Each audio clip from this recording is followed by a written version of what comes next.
responsável pelo Departamento de Controle Interno, Contabilidade e Tributo Municipal da ENI. Queria dar boas-vindas a você e agradecer ao TCE e ao Carlos Alberto, que sempre está aqui com a gente. Né? Eu queria que você aproveitasse o controle interno, e a galera que estava conversando com ele agora é uma ferramenta importantíssima, principalmente no início de mandato. Tá? Então, a MM, né, convido vocês também depois para a palestra com a Miguel, e a MM dá as boas-vindas e desejo um ótimo curso para vocês. Tá? Obrigado. Boa tarde a todos. Quero dar as boas-vindas aí a todos vocês para a sala lotada. Isso para nós é uma satisfação e também uma grande responsabilidade, né? Tentar trazer para vocês algumas informações dentro do tempo que a gente tem disponível, para se fazer reflexões a respeito da necessidade, e mais do que isso, a efetividade do controle interno dentro da gestão pública, e especialmente no caso do município, né, ou dos municípios. Eu sou servidor da analista de controle externo do Tribunal de Contas do Estado de Minas Gerais, já há 23 anos, caminhando aí com uma gloriosa aposentadoria, se Deus quiser. E estamos sempre em contato, né, com os nossos jurisdicionados, notadamente os da área municipal. Temos tido vários encontros, né, vários eventos que o tribunal também tem patrocinado, além desses que ele participa como parceiro da IMM e das associações macro-regionais e micro-regionais. E temos tido a oportunidade de levar a vocês alguns entendimentos por parte daquilo que o tribunal entende, né, que seja aplicado de acordo com a legislação, e mais ainda, né, buscando também junto com vocês informações que nos auxiliam no nosso dia a dia, a missão que nós temos de acompanhar, fiscalizar e controlar, do ponto de vista do controle interno, toda a administração municipal. Esse ponto, o tema nosso hoje, certamente é um dos mais importantes nesse aspecto, porque ele é a base de tudo. Quando a gente fala em controle externo, nós estamos falando do controle exercido à distância. É certamente um controle valioso, é uma missão constitucional referida aos tribunais de contas e também a outros órgãos, como o Ministério Público, mas, de certa maneira, e nós temos isso muito claro, o controle interno, que é o autocontrole, que é o exercido no dia a dia da administração, certamente é o mais valioso deles, porque ele está ali presente, está tendo e dando condições ao gestor de se autocontrolar e poder corrigir aquilo que eventualmente esteja tendo alguma deficiência, no momento em que ela acontece ou logo em seguida. Enquanto o controle externo é exercido a posteriori, né? Então nós vamos ver aqui alguns aspectos da aplicabilidade propriamente dita dos procedimentos de controle interno, sabendo que eles poderão se dar também a posteriori, mas certamente o grande peso, a grande valia do controle interno se dá no momento em que as coisas estão acontecendo, porque aí, efetivamente, que o gestor, auxiliado, assessorado por todo o seu corpo de técnicos, toda a sua assessoria, todas as suas secretarias, tem condições de estar corrigindo e, eventualmente, ajustando alguma coisa que, de alguma forma, não correu como deveria ter corrido. Nós vamos aqui, dentro do curto espaço de tempo, tentar colocar para vocês alguns conceitos mais gerais e algumas coisas mais aplicáveis, né, que a gente possa estar passando no sentido de auxiliar no dia a dia do seu trabalho. A gente começa até por refletir a respeito do que se entende por controle. Não especificamente controle interno, mas controle de maneira geral. Então, de acordo com Odete Medular, nessa obra dela, Controle da Administração Pública, ela fala exatamente que o controle é a verificação da conformidade da atuação da administração em relação ao cânone, possibilitando ao agente controlador a adoção de medida ou proposta em decorrência do juízo formado.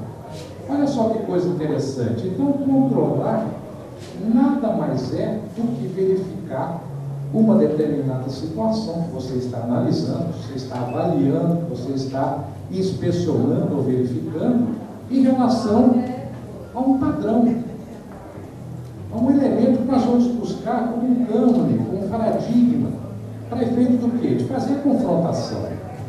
Então, quando nós falamos que dentro do controle interno eu vou examinar, por exemplo, um procedimento licitatório, eu tenho que buscar dentro da legislação que trata das licitações o meu melhor padrão para poder examinar se aquele procedimento está sendo conduzido de acordo com a legislação. Esse padrão qual seria? A lei nacional. Quando uma operação qualquer na área contábil, eu vou procurar o quê? Todas as normas, tudo aquilo que diga e fale a respeito do que se entende efetivamente pelo registro intempestivo, correto, pelo valor exato, etc.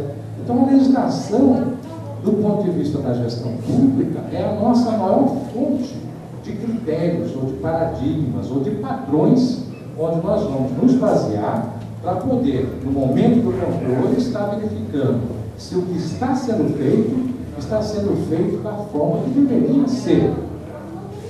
Então, controlar nada mais é do que verificar a situação de uma coisa em relação a uma outra coisa, sendo que essa outra coisa eu vou buscar como o melhor padrão possível que vai me dar condições de avaliar se o que está sendo feito está correto ou não.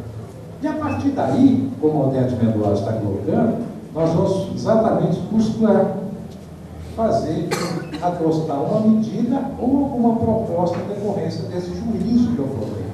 Aí vem exatamente a importância desse controle no momento em que eu preciso ou ter uma opinião formada sobre aquilo que aconteceu, ou até mesmo propor alguma coisa que eventualmente possa estar corrigindo algo que não foi conduzido da forma que deveria ser.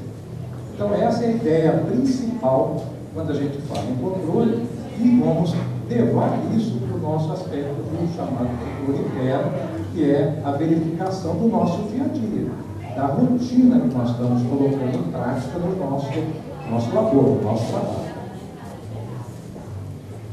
Dentro dessa ideia, nós aí temos o reflexo, do ponto de vista do controle, naquilo que se denomina de accountability, que é um conceito, que às vezes não tem realmente um termo em português que possa nos dar uma tradução literal do que isso representa, mas a gente tem que se entender que isso é um conceito que coloca uma obrigação a todo administrador público, a todo gestor público, de prestar contas de tudo aquilo que ele está executando perante a sociedade.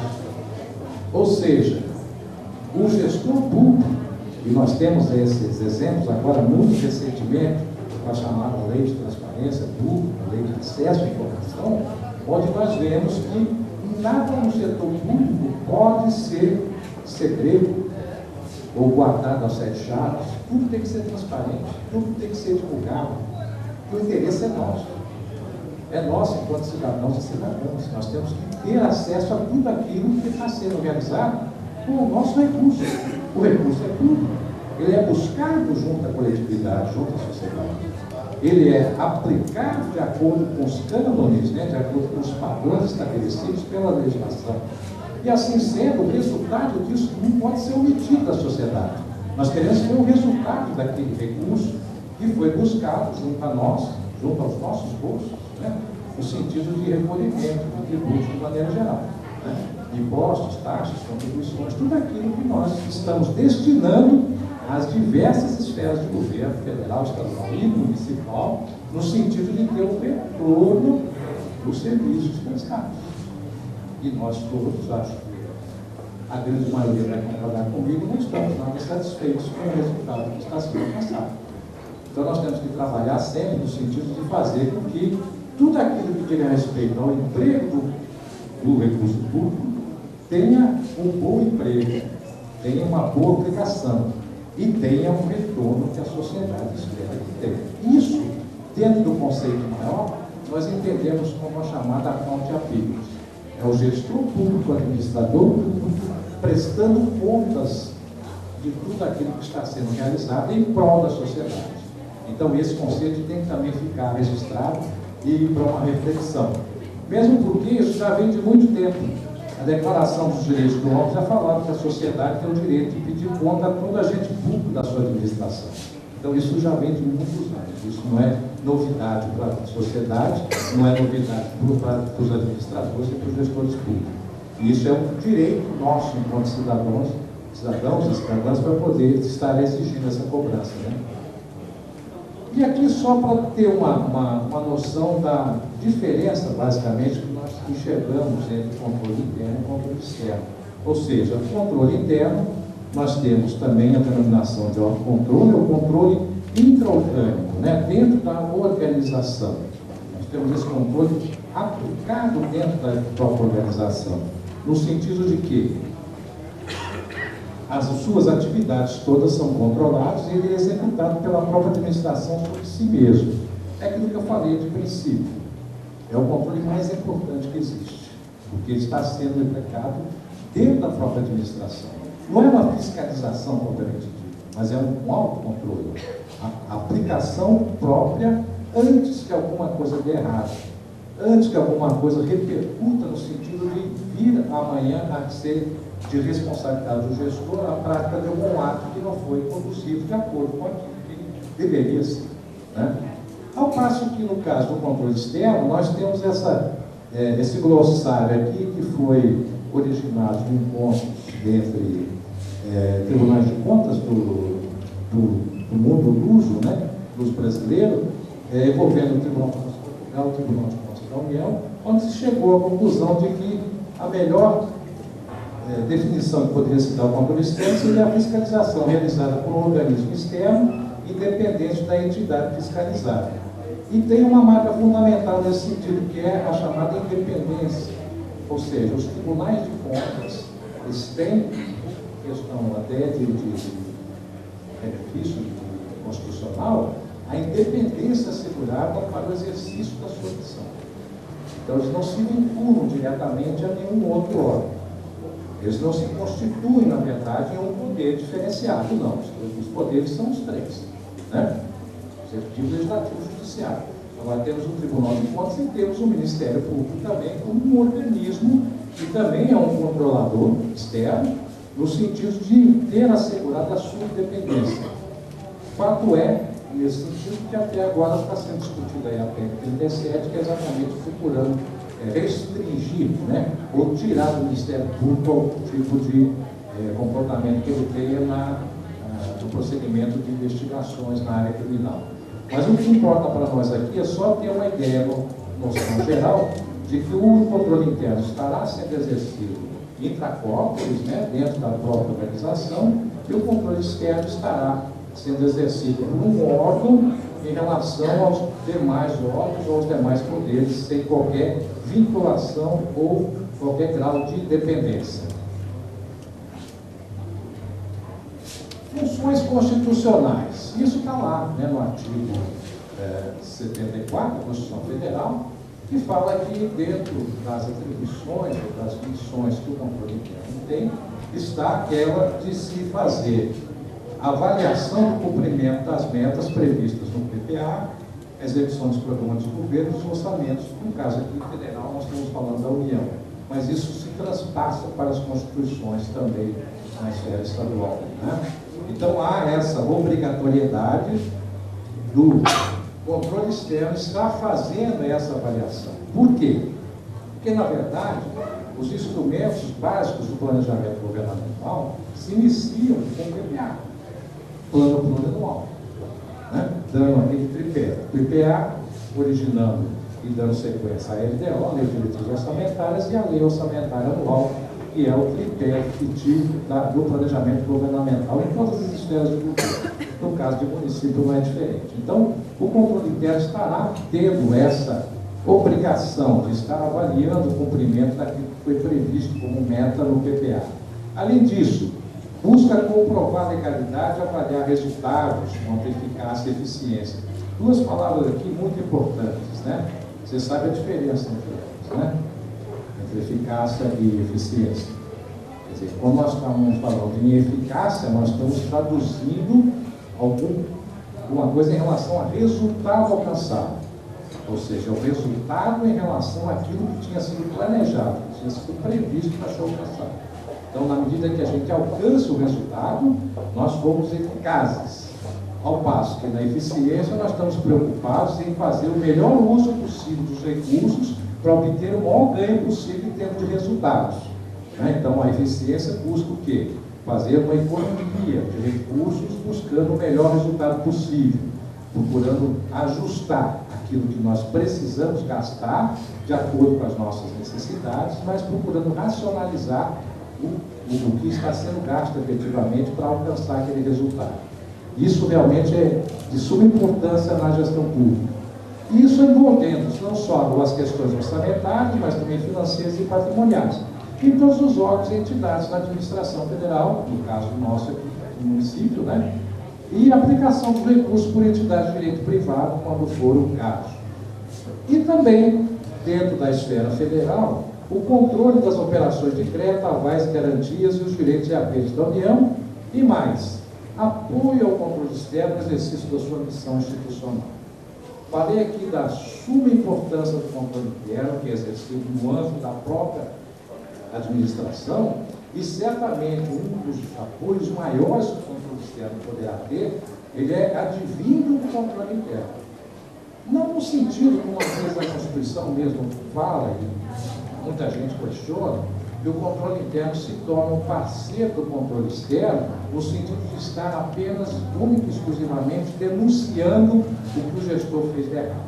Muito preocupados com essa obrigação, que é colocada lá, no sentido de assumir uma responsabilidade, que na verdade essa responsabilidade, em primeiro lugar, e sempre será do gestor.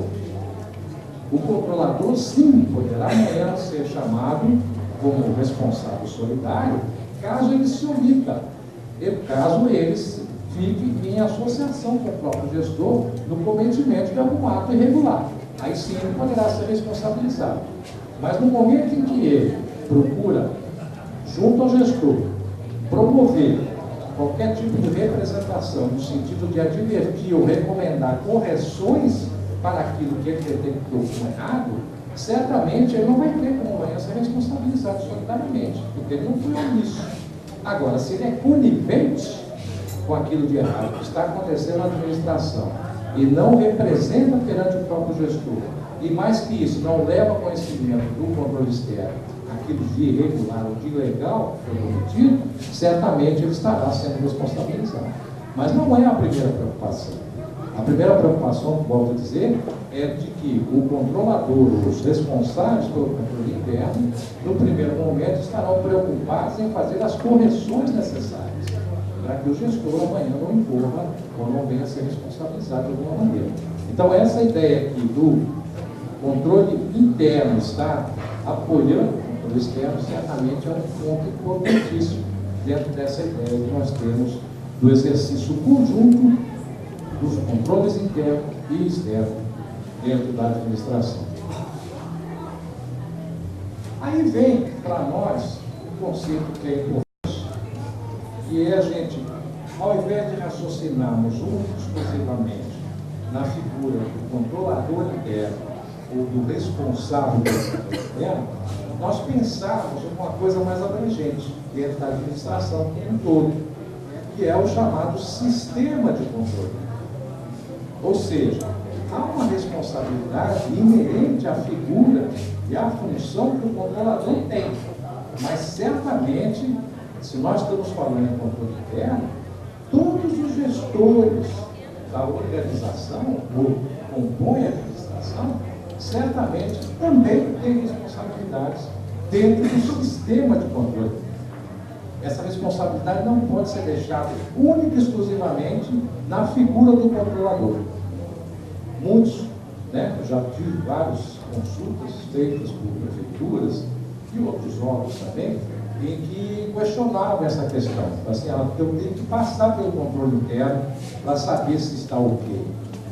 Eu tenho que encaminhar todo e qualquer processo ao controle interno para que eles me deem realmente uma certificação de que eu estou fazendo correto. Não é isso que a gente entende por controle interno.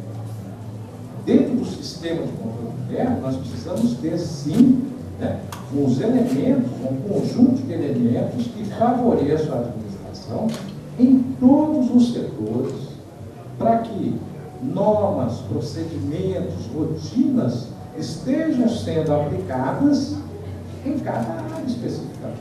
O controlador não tem como acompanhar tudo ao mesmo tempo.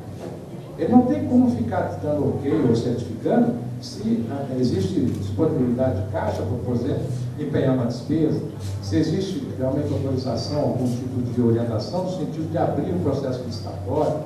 Então, isso é uma função que a própria administração, através da regulamentação, via manuais, via rotinas, via formulários apropriados, via fluxos de trabalho certificados e aprovados do ponto de vista regulamentar, possam estar auxiliando a que o dia a dia seja uma rotina realmente, que não tenha percalços, que não tenha a qualquer momento você tem que parar para saber o que eu faço agora, aonde eu encaminho isso, quem que eu tenho que buscar uma autorização para cá, eu tenho que buscar uma aprovação para tal e qual procedimento. Isso tem que estar tudo já definido.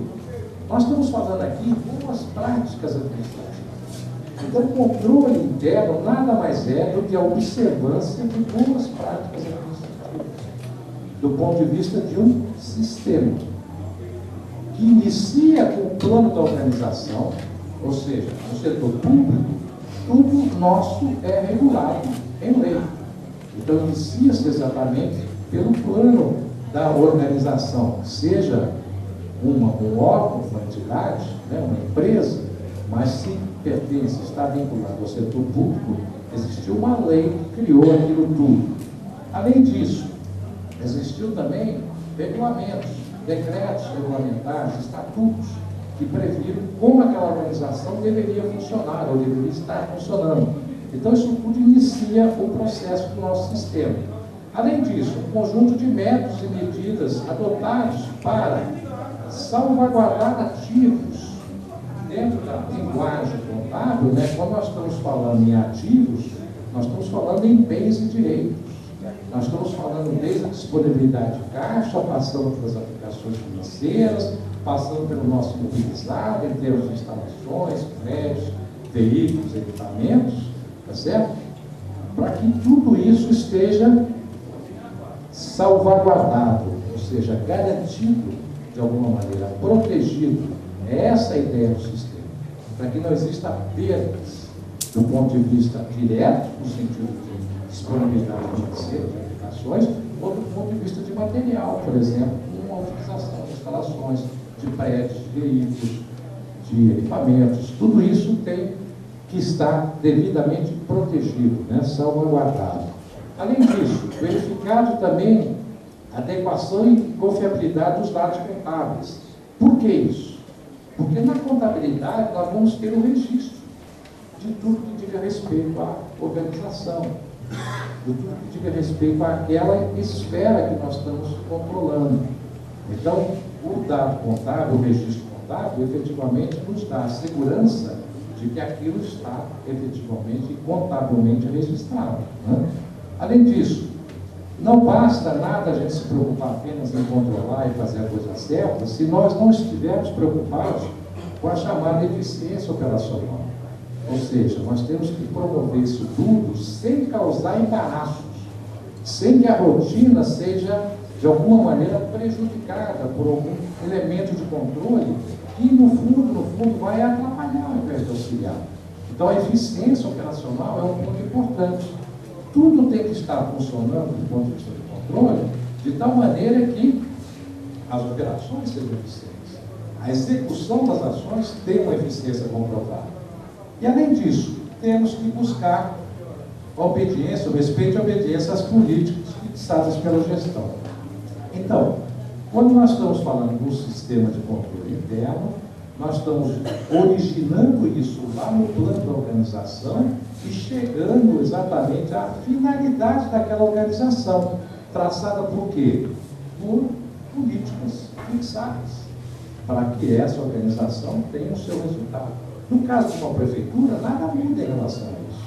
Nós temos um objetivo, que é a prestação do melhor serviço público possível à comunidade local.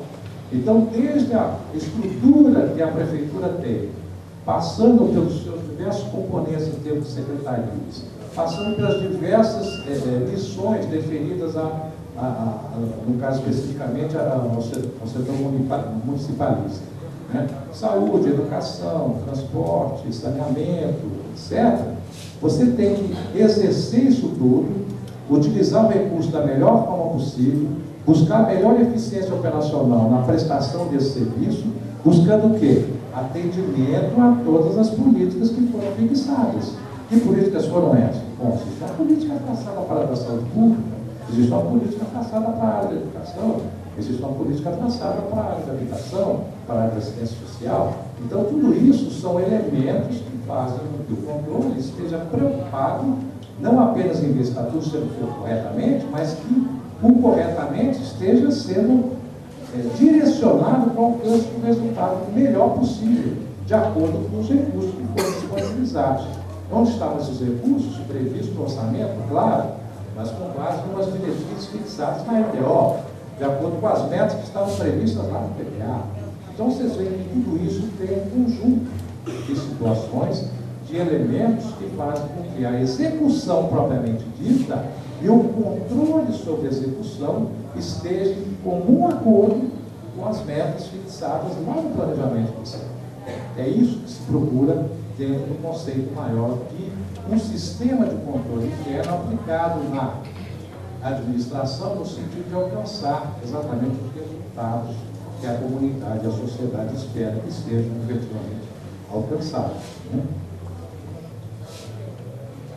Para que tudo isso aconteça, é claro, estamos falando aqui do ponto de vista teórico, né? Mas que a gente enxerga, a gente consegue enxergar que na prática isso é possível acontecer. Mas alguns fatores são preponderantes para que isso possa acontecer. Um dos fatores, efetivamente, é o chamado ambiente de controle.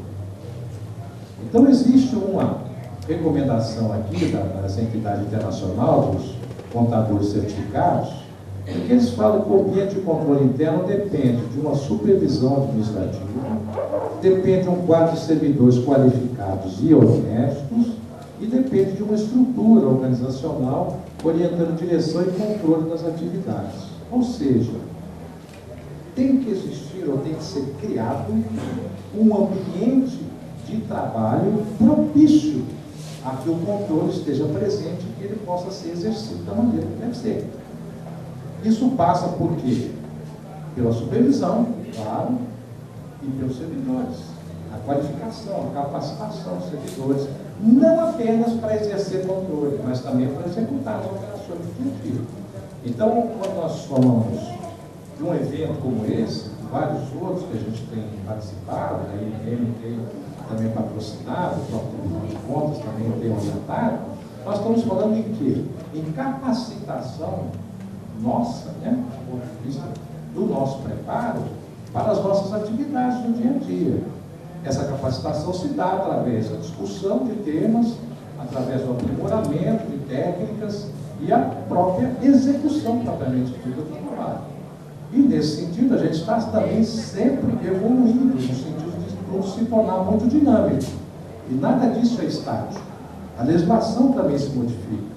Os entendimentos estão sendo aprimorados. O próprio Tribunal de Contas, se vocês têm acompanhado, muita coisa tem sendo modificada em termos até de entendimentos que ele possa estar dando a determinadas questões. Então, tudo isso está dentro dessa linha do chamado ambiente de controle, né? O que é importante é saber que nós precisamos sim ter os servidores, estarmos qualificados e treinados. A questão da honestidade, como se trata de uma organização americana, né, eles fazem muita questão disso. E nós temos também que pensar e refletir sobre essa questão no nosso ambiente aqui, na nossa cultura brasileira, né, de achar que tudo vale a pena no sentido de você tirar vantagem de determinadas situações. Não é isso que se está colocando aqui, muito pelo contrário. Os servidores têm que ter uma honestidade, uma integridade própria para estar desempenhando determinadas funções dentro do setor público. E é isso que a IFAC está colocando aqui quando se fala em servidores qualificados e honestos. E essa estrutura organizacional também tem que estar focada para isso. Aquela busca da eficiência que nós falamos. Tudo tem que estar sendo desenvolvido, sendo praticado no dia a dia, de tal maneira que esteja sendo corretamente sendo executado e de tal maneira que o gestor esteja tomando a melhor decisão possível de acordo com os elementos que ele está recebendo das suas assessorias, dos seus setores que estão sob a sua supervisão. Não é? E aqui temos alguns elementos falando sobre os macro-objetivos desse sistema de controle interno. Ele começa exatamente pela assegurar legitimidade do passivo. Né? Assim como nós falamos dos ativos, né, que representam os bens e direitos, no passivo nós temos as obrigações dentro da linguagem contábil. Quando se fala em legitimidade do passivo, eu tenho que saber se o que eu estou pagando, por exemplo, representa na realidade o que deve ser pago. Então, dentro do controle exercido, eu tenho que ter mecanismos que me possibilitem, enquanto gestor, a estar autorizando e aprovando a realização de pagamentos por coisas, ou por serviços, ou por encomendas, ou por bens que me forem entregues e cujo valor eu estou certificado de que é o correto. Eu estou pagando efetivamente o que é devido, não estou pagando mais nem menos. Então, essa legitimidade do passivo está dentro dessa linha.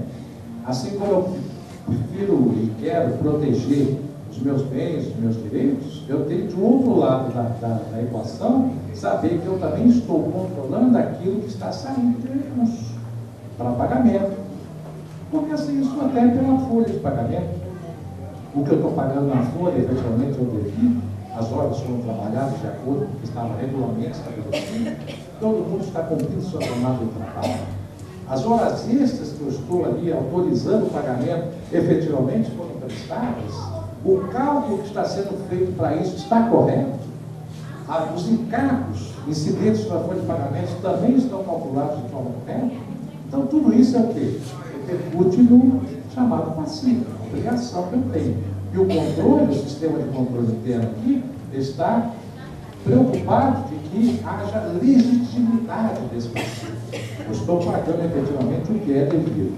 Assim como a mesma situação quando eu falo dos ativos. Eu tenho que proteger, salvaguardar ativos contra roubo, perdas ou desperdícios.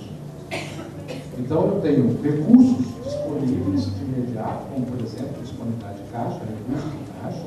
Eu tenho aplicações em conta corrente, eu tenho aplicações financeiras com prazos determinados, eu tenho aplicações do ponto de vista de imobilização, né, de ativos, emprédios, instalações. Eu tenho investimentos realizados, eu tenho também a utilização de máquinas e equipamentos. Então, de que maneira esses bens estão me proporcionando efetivamente meios para que eu possa estar prestando o melhor serviço possível? De que maneira esses bens estão protegidos contra a eventual possibilidade ou de roubo, ou de perdas, ou de estarem sendo desperdiçados? Né? Então, o controle interno, o sistema de controle interno, tem que criar mecanismos para que essas operações todas, a execução de tudo que diga respeito ao emprego desses bens, possa estar repercutindo favoravelmente e minimizando, né? É uma palavra que a gente procura sempre colocar no controle, porque não existe nada absoluto. O controle vai evitar que aconteça. Não existe controle 100%. Não existe controle que alcance esse objetivo nosso, que seria o desejado. Eliminar qualquer possibilidade de perda, de roubo, de desperdício. O que o controle vai buscar é fazer com que exista uma segurança razoável de que eventuais perdas, roubos ou desperdícios possam ser evitados, possam ser protegidos dentro dos nossos bens a serem utilizados. E como nós falamos, né, a questão da eficiência operacional é um objetivo que estará sempre sendo buscado. Não podemos nunca deixar qualquer esfera, qualquer mecanismo, qualquer espécie de controle que venha a ser exercido possa vir criar embaraços à rotina a ser desenvolvida, possa atrasar algum tipo de procedimento. A eficiência tem que estar sempre em primeiro lugar. A busca da maior eficiência possível com a aplicação e com a utilização de mecanismos de controle, claro. E um outro objetivo é buscar adesão às políticas internas passadas, ou seja, é todo um conjunto, né, de elementos que fazem com que, desde a administração superior até o servidor ou funcionário do mais baixo escalão, todos estejam envolvidos com aquilo que foi traçado como objetivo e meta para a organização.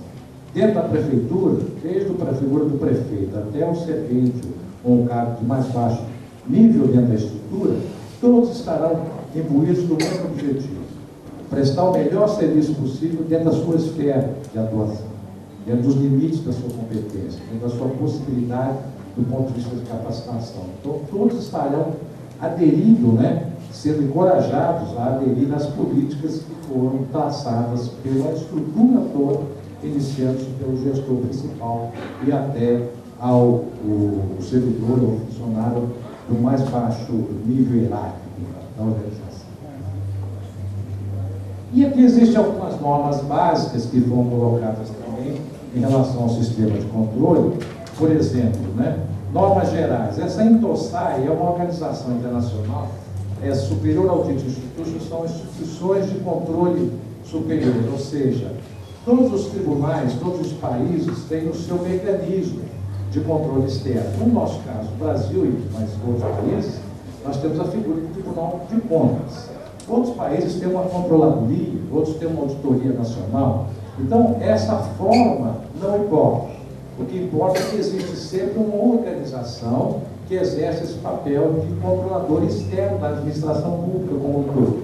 No nosso caso, nós temos o órgão federal, o TCU, temos os tribunais de contas estaduais e temos os tribunais de contas municipais também. E temos o Tribunal de Contas de municípios, são apenas dois, Rio e São Paulo.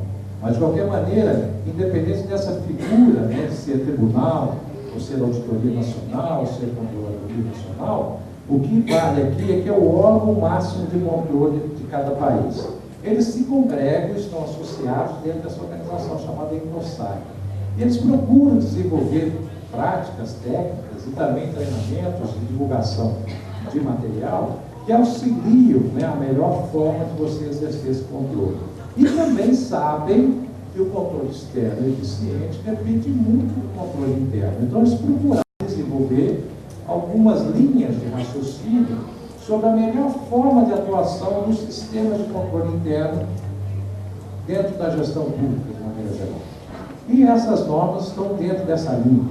Então, aqui eles colocam exatamente normas básicas, né, e normas gerais, estabelecendo uma segurança razoável, como eu falei, quer dizer, todos os mecanismos, o sistema de controle tem que proporcionar ao gestor principal uma segurança razoável de que todas as operações, a execução está sendo conduzida dentro dos limites que são assegurados, por exemplo, pela legislação.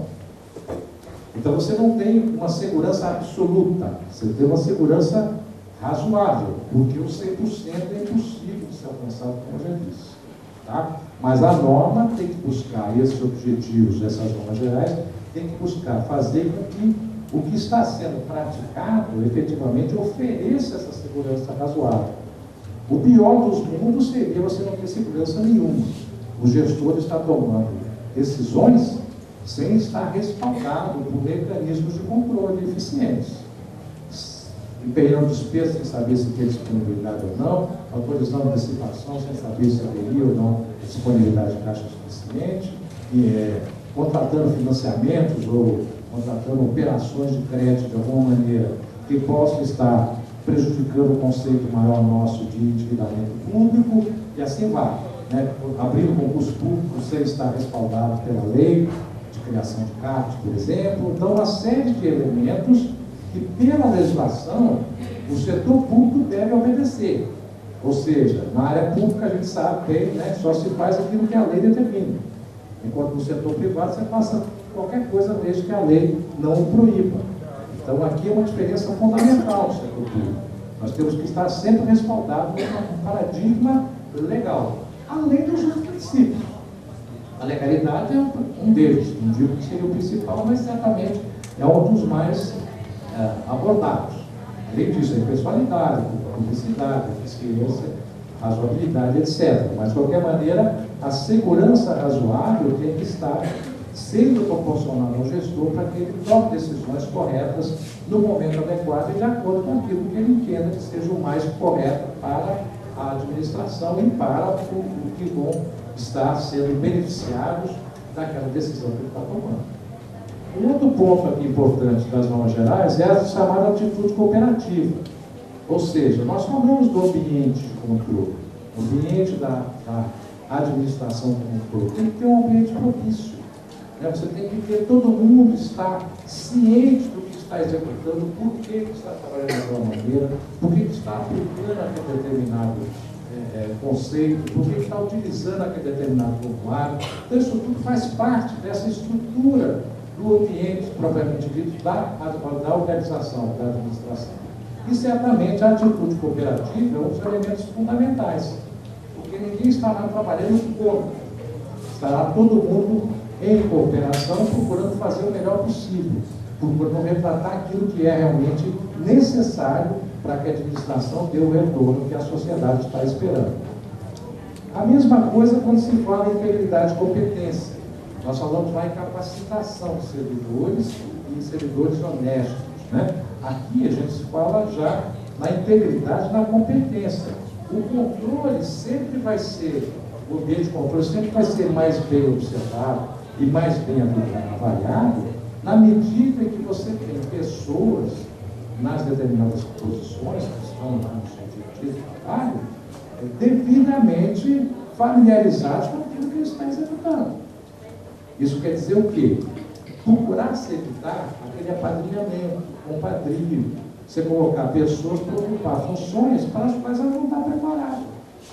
Isso, dentro do conceito do sistema de controle, é um ponto fundamental para uma fraude, para um desvio, para qualquer tipo de situação que venha violar a boa prática administrativa. Por quê? Aquele servidor, aquele gestor, aquele que esteja incumbido de uma determinada função para a qual ele não está preparado, certamente ele vai ser manipulado de alguma maneira. Ele tem condições, ele tem uma possibilidade de vulnerabilidade maior, no sentido de alguém que dá proveito da falta de conhecimento, da falta de competência dessa pessoa, né? Então, vocês imaginem isso numa estrutura macro. Várias pessoas despreparadas, ocupando posições para as quais não foram devidamente treinadas, ou não foram capacitadas para tanto. Certamente ali você tem uma vulnerabilidade maior para o quê? Para erros, para fraude, para desperdício, para o mau uso do recurso, para o não alcance daqueles objetivos, daquelas metas que eram previstas. Então, esse conceito aqui, dentro das normas gerais, de que todos têm que ser íntegros e competentes dentro da questão da estrutura, é importantíssimo para você favorecer um bom sistema de controle interno. Além disso, tem que estar claros, fixados os objetivos do controle. Saber por que tem que ter um formulário específico para aquela determinada operação. Por que determinada tipo de situação, por exemplo, a autorização para uma compra de valor superior a X, tem que ter duas assinaturas, por exemplo. Ou tem que ter a assinatura de quem é o ordenador e mais a autoridade superior. Por que no almoxarifado você precisa de um documento que comprove efetivamente o ingresso e a saída dos materiais que estão lá guardados, armazenados? Então, tudo isso são elementos que fazem com que se saiba o porquê do controle.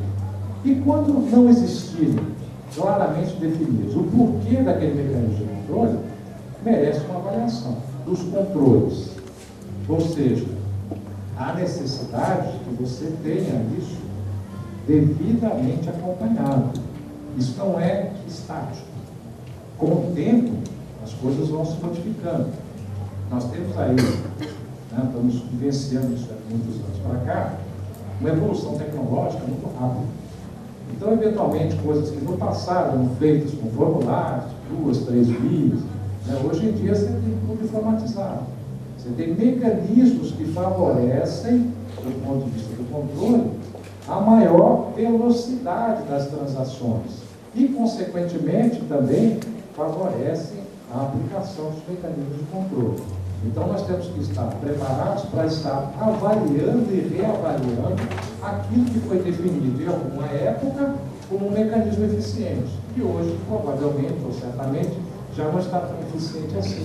Poderá ser substituído por um outro mecanismo que seja mais eficiente, que nos dê um resultado melhor. Bom,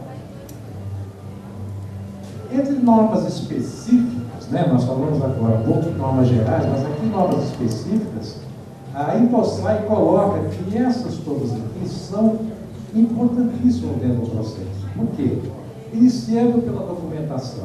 Nada na administração, nada no setor público, e nada em qualquer tipo de organização, pode ser só valer de pouco. Você tem que estar muito documentado. Então, quando você tem procedimentos, manuais, isso tem que existir um documento. As rotinas estabelecidas tem que ter uma norma estrita a respeito disso. Quando não, legalmente baixado, ou seja, um ato propriamente dito da administração, regulamentando determinado aspecto, e que aquilo se transforma num ato normativo. Então, a documentação é importante nesse sentido, sob todos os aspectos, desde a caracterização dela como a legalidade propriamente exigida, até mesmo como uma fonte que você vai buscar depois elementos para aquele paradigma que nós vimos lá no início. A documentação na qual nós vamos nos valer para poder certificar se o que está acontecendo está de acordo com a norma estabelecida. Que norma é essa? Pode ser da Constituição Federal, estadual, da lei orgânica do município, como pode ser de uma norma interna, uma portaria que seja, uma resolução interna, onde nós vamos buscar o paradigma, o elemento para exercer o nosso controle. Então, essa documentação ela tem que existir. Ela tem que ser criada no momento em que você introduz alguma coisa nova.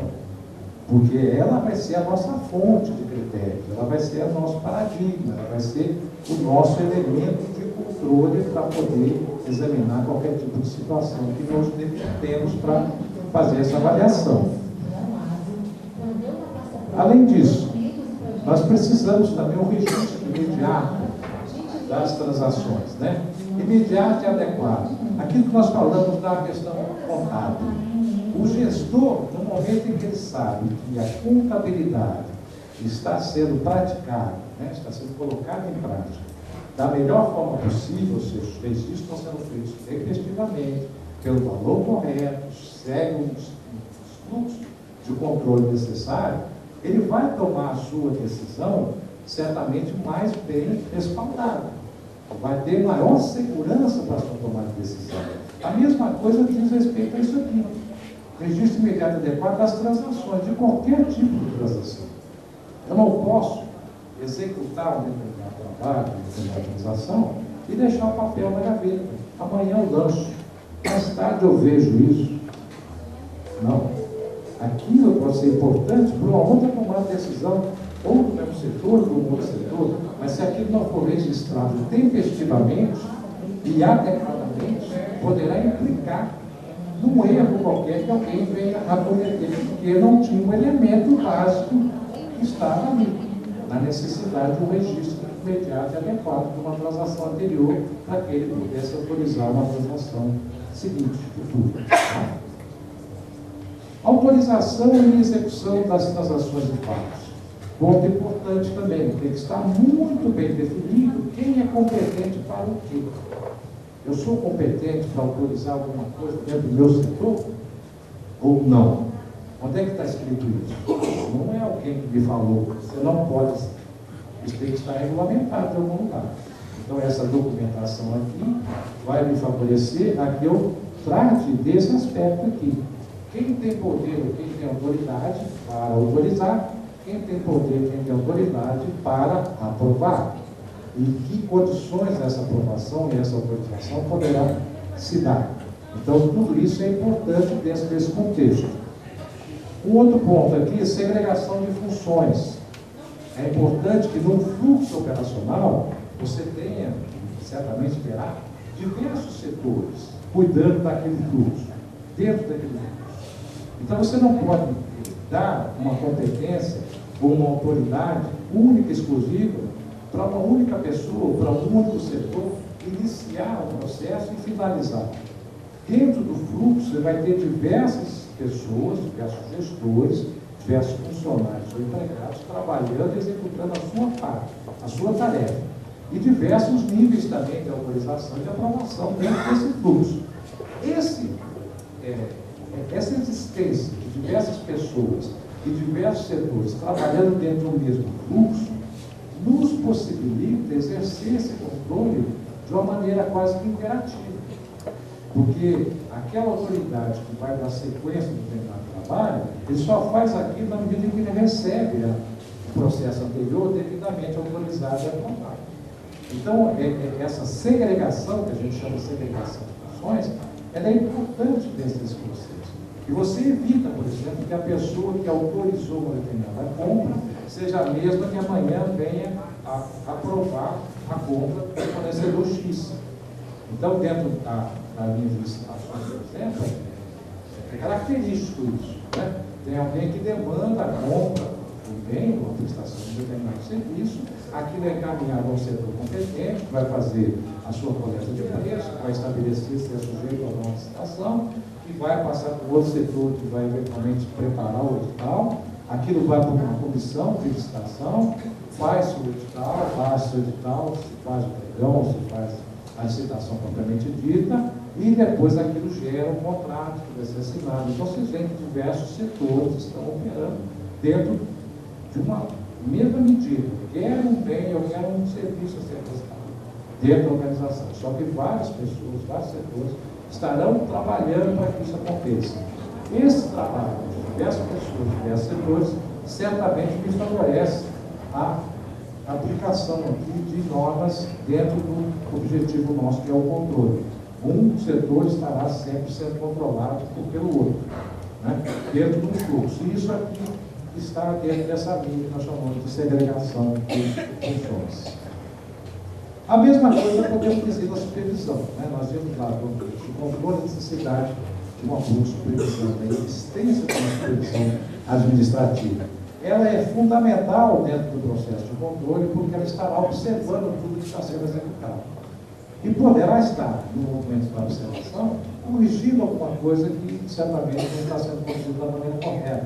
Ou estará propondo alguma medida corretiva se verificar que ali tem normas de procedimentos de controle que estão excessivos. Estariam trabalhando contra a chamada eficiência operacional. Então, a supervisão está sempre atenta nesse sentido. Não apenas na condução da execução dos trabalhos, mas também na observação dos mecanismos de controle que estão sendo aplicados, que estão sendo colocados em prática. Né?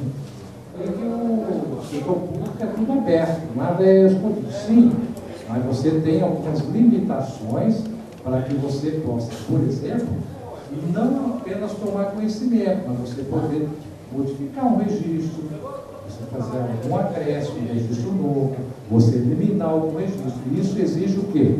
Pessoas que estão com responsabilidade limitada para ter esse acesso, recursos e registros. E não ser uma coisa completamente aberta para qualquer pessoa que eventualmente tenha necessidade de estar se inteirando daquilo. Né? Quais seriam, na verdade, diversos, né, são os elementos aqui que compõem o sistema de controle do bem? São elementos gerais, instrumentos propriamente ditos do sistema de controle do bem. Começa, claro, pelo nosso quadro pessoal. Né? Eu costumo dizer que não existe serviço público sem servidor público. Então, quando se fala em gasto pessoal, quando se fala em limitações desse gasto, quando se fala em desvalorização ou, até, a não valorização correta do servidor público, nós estamos esquecendo que esse serviço público depende de pessoal, depende do servidor bom, servidor capacitado, servidor treinado, que esteja orientado a prestar o melhor serviço possível. Então, um dos elementos que compõe esse quadro é o nosso chamado quadro de pessoa. Que tipo de pessoa é esse? É o nosso pessoal efetivo? Nós temos uma estrutura de cargos, de salários, nós dependemos ainda de serviço especializado, nós temos pessoal contratado por prazo determinado, por necessidade excepcional do interesse público. Então, nós temos que saber que pessoal é esse que nós estamos contando. E isso é um elemento fundamental dentro do sistema de controle interno. Eu tenho que cobrar aquilo que é devido de quem tem responsabilidade perante a administração. Quer seja o efetivo, quer seja o contratado, quer seja o terceirizado. Temos também que ter as políticas organizacionais, saber como é que está funcionando aquela administração. Nós temos efetivamente lá um plano para a área de educação, nós temos um plano para a saúde pública, nós temos alguma coisa relacionada com a área da assistência social, isso está planificado, isso está considerado no nosso PDA, no nosso LDO, os recursos estão sendo assegurados anualmente na nossa lei sanitária.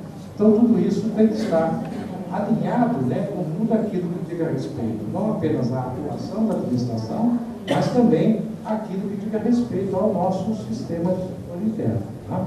E nós temos que ter conhecimento disso. Nós, enquanto controladores, temos que saber para onde nós estamos caminhando, onde a organização está indo, que tipo de execução está sendo colocada em prática, que tipo de eficiência está sendo alcançada ou não. E nós vamos controlar isso de acordo com o que foi fixado, de acordo com o que foi estabelecido. Normas de qualidade de avaliação, mesma situação. Temos que prestar um bom serviço público. Então, estabelecer critérios para aferir, né, para se ter uma base de como esse serviço está sendo prestado. Será que eu dou, por exemplo, o principal deles, a arrecadação? Os nossos contribuintes estão sendo tratados com devido respeito, estão sendo orientados, eles estão sendo instruídos, eles estão sendo chamados a participar do nosso processo de administração, mediante a contribuição, o pagamento dos impostos, né, que sejam eles, das taxas, das contribuições. Então, saber se normas de qualidade de avaliação estão sendo colocadas em prática, dentro de todas as esferas de atuação da administração. A existência de manuais de procedimentos, nós falamos em documentação, né? Manuais de procedimentos são fundamentais, constituem uma parcela dessa documentação que nós falamos. Além da legislação, propriamente dita, dos atos normativos, os manuais de procedimentos fazem parte também. É lá também que nós vamos ter uma fonte fundamental para saber se o que está sendo praticado no dia a dia está de acordo com o procedimento estabelecido no manual, independente daquilo que tenha sido gerado através de uma legislação normativa. Né? Rotinas internas, mesma situação dos manuais, né? Certamente estarão embutidos aqui também. Os relatórios internos, todos eles são elementos que nos facilitam no exercício do controle. A responsabilidade, saber quem é responsável por quê, quais áreas nós temos os gestores, que tipo de atribuição de responsabilidade é colocada para cada um deles, dentro de todo o arcabouço institucional e organizacional. E as amarrações do sistema, ou seja, tudo isso aqui faz um conjunto. Né? Na verdade, tudo está interligado. Não existe nada isolado. Você vai decompondo. Nós falamos lá do conceito do sistema de controle, né? Inicia-se lá no plano da organização, ou seja, na lei de criação. Passa pelo decreto de regulamentação, pelo estatuto. Passa-se depois pelo estabelecimento das atribuições das unidades, diversas unidades. Passa-se pela fixação do quadro textual. Passa-se pela questão da baixa e da aprovação de atos normativos. Para a documentação propriamente dita, a mais geral possível, dos manuais, das notícias. Então, tudo isso, de alguma maneira, está amarrado. Então, essas amarrações são importantes para a gente saber que a rotina estabelecida aqui, né, qualquer que seja ela, está de acordo para um determinado trabalho que foi definido lá no plano inicial, no plano original. Então, tudo isso é importante dentro desse processo que compõe o nosso sistema de controle interno. Casalberto, então está tudo muito bacana, né? Tudo tem que funcionar igual reloginho, né? Está tudo ali estabelecido, a legislação, plano, rotinas, procedimentos, manuais, etc, etc. Só que existem limitações. Nós falamos aqui que não existe nada 100%. Não existe controle que impeça eventuais desvios, erros, desperdícios, né? Eventuais falhas de execução, eventuais erros propriamente dito. Mas nós temos aqui limitações, certamente, que estão elencadas nesse slide. A primeira delas é a relação custo-benefício. Né? Eu não vou trabalhar na implementação de um mecanismo de controle que vai me ser tão desfavorável que vai custar mais caro, por exemplo, do que aquilo que eu estou pretendendo controlar. Então, eu tenho que avaliar sempre, estabelecer algum mecanismo, algum procedimento dentro de uma determinada tarefa, da execução de algum trabalho. Então, esse é um elemento limitador, certamente, né? Tem que aplicar aquilo que é razoavelmente válido, né? E não gastar naquilo que vai me gerar mais despesa do que o benefício que eu tenho dentro do resultado do controle. Além disso, controles são direcionados para cobrir transações conhecidas e rotineiras e não eventuais. Dentro do processo que a gente faz de avaliação do sistema de controle, eventualmente são detectadas falhas, erros mesmo, execução do mecanismo. Então a gente tem que avaliar se aquela falha, aquele erro, foi cometido numa situação eventual ou se foi uma rotina de trabalho. Se foi rotina de trabalho, certamente é uma falha no sistema de controle. Se foi uma coisa eventual, não partiu da eventualidade, né? Aí nós temos que avaliar melhor. Por quê? Os controles estão dentro da rotina. Os procedimentos excepcionais, eles serão tratados como excepcionais. E até mesmo os controles que eventualmente falhem na detecção desses procedimentos, eles têm que ser excepcionalizados. Eles não fazem parte da rotina. Eu não posso condenar o sistema de controle porque um determinado procedimento fugiu à regra geral e lá aconteceu um erro. Então o controle não funcionou. Não, vamos avaliar se o controle estava prevendo aquele tipo de situação. Então isso é uma outra limitação que a gente tem na eficácia do sistema. Graças a Deus, né, todos nós somos humanos, então aquela velha história de que só erra quem faz, né, existe um potencial de erro humano. O sistema está lá, o procedimento está estabelecido, a rotina está claramente definida, a pessoa encarregada de aplicar errou. Erro da pessoa, não foi erro do sistema. Então essa limitação também está aqui colocada porque nós todos somos falíveis, nós temos, né, podemos errar em algum momento. Tem que se avaliar se o erro foi efetivamente do executor, daquele ser humano, do servidor, do funcionário, do gestor que estava trabalhando naquele momento e que cometeu um erro. Isso aqui é uma outra coisa também muito, muito séria. Conluio, né? Nós falamos que controles são estabelecidos para aquilo que é rotina. Se existe um conluio entre alguém, por exemplo, do interior da administração e um fornecedor externamente à administração, no sentido de fraudar um procedimento licitatório, o sistema de controle pode ser o mais perfeito possível. Existindo um conluio, não tem sistema que vai impedir que isso aconteça. Você tem que criar outros mecanismos para tentar fazer que isso não venha a se repetir.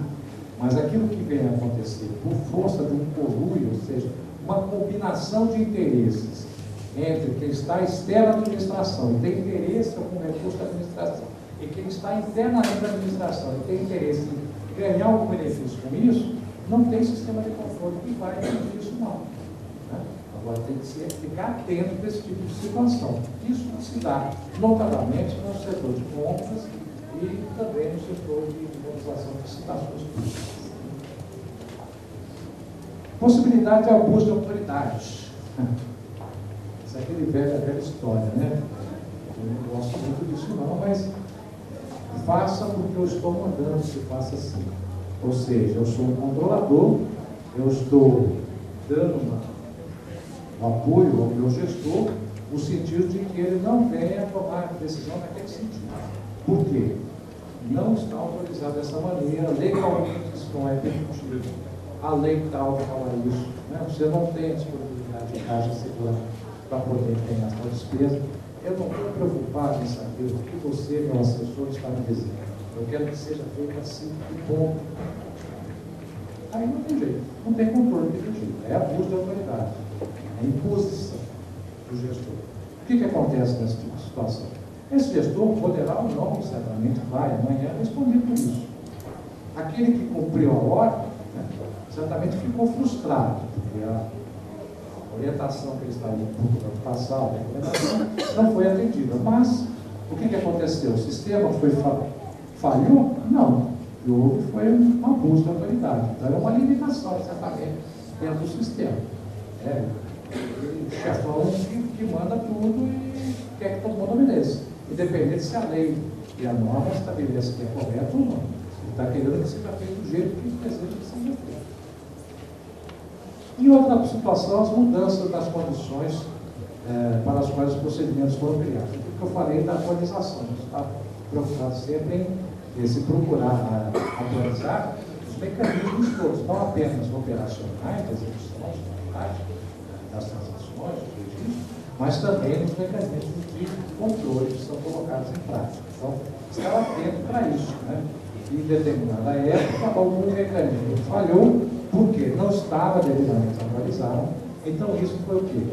Foi uma falha dentro do sistema, mas era uma limitação já prevista. Nós precisamos trabalhar para que essa limitação deixe de existir. Então, quase finalizando, dentro desse aspecto aqui, nós temos que estar cientes de que sempre, né, fraudes e desconfiança sobre informações são sempre consequências ou de ausência de qualquer controle, ou de normas de controle que são falhas e deficientes, ou ainda normas de controle que eventualmente sejam boas, eficientes, mas são mal executadas. Aqui nós falamos de, eventualmente, o executor errou. Então, as normas existem, o controle é bom, ele é eficiente, porém o executor falhou na aplicação da norma.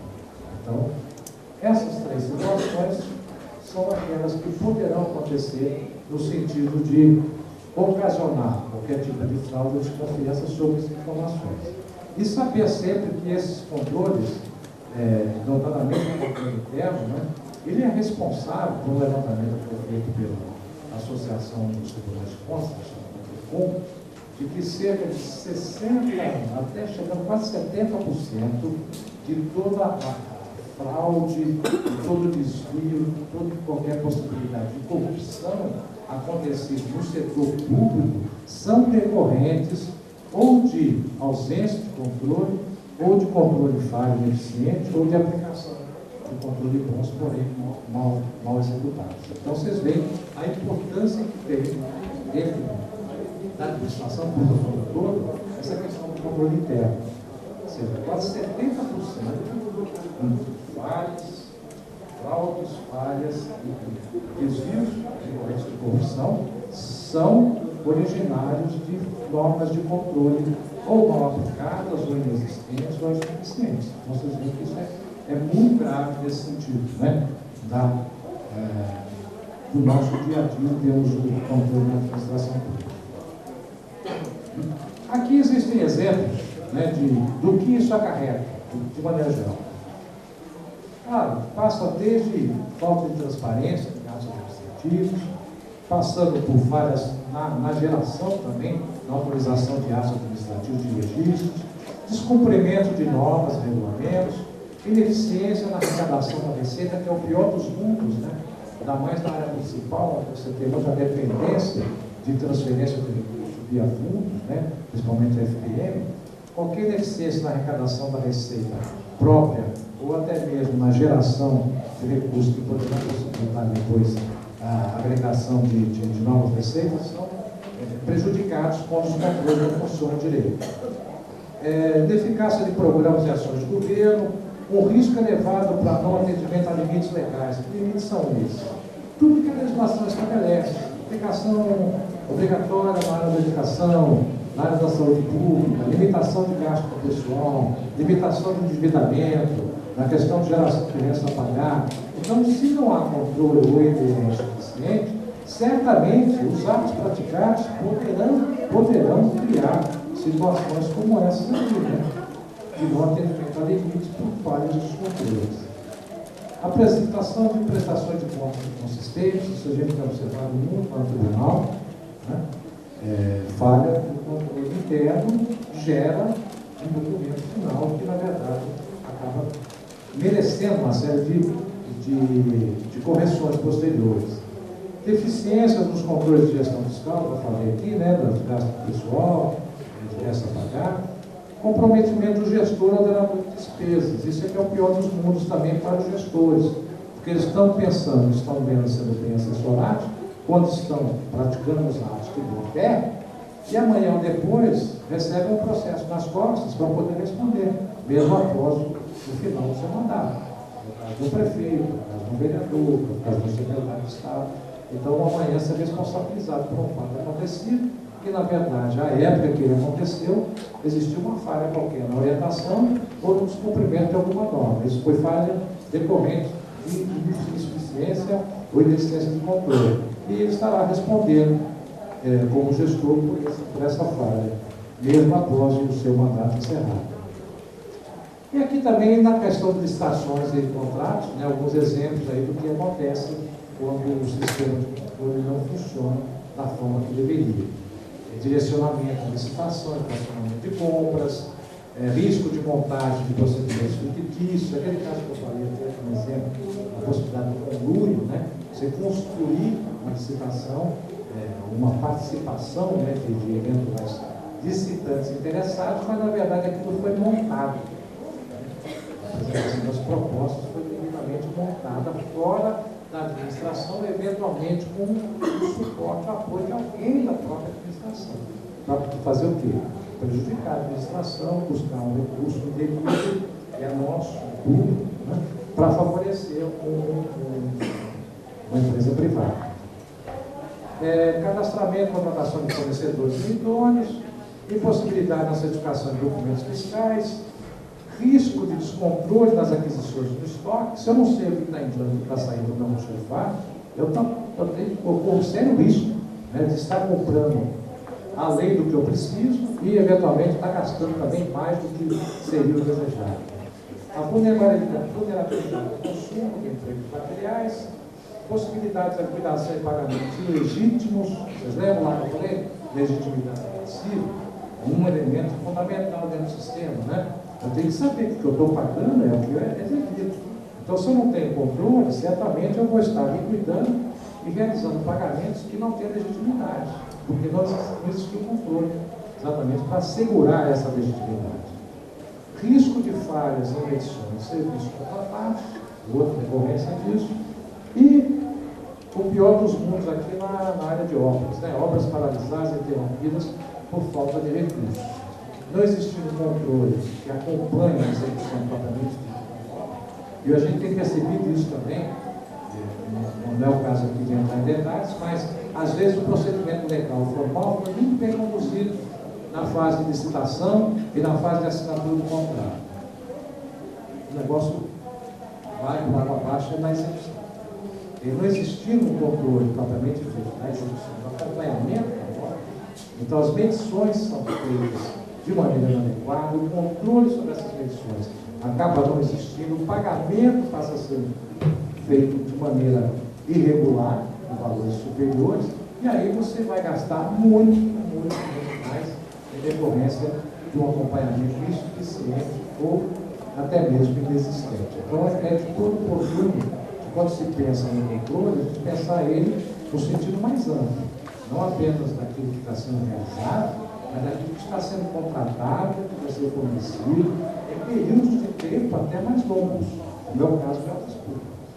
Então, nesse sentido, o sistema de controle tem que estar preparado para poder estar acompanhando tudo aquilo que está sendo verificado. Isso é ainda mais urgente e mais preocupante quando a gente sabe que muitas das obras dos pequenos municípios são decorrentes de convênios firmados com organismos federais, ministérios, órgãos federais, e também com órgãos estaduais. E esses recursos são recursos milionários, é de base, eles têm um objeto a ser atendido.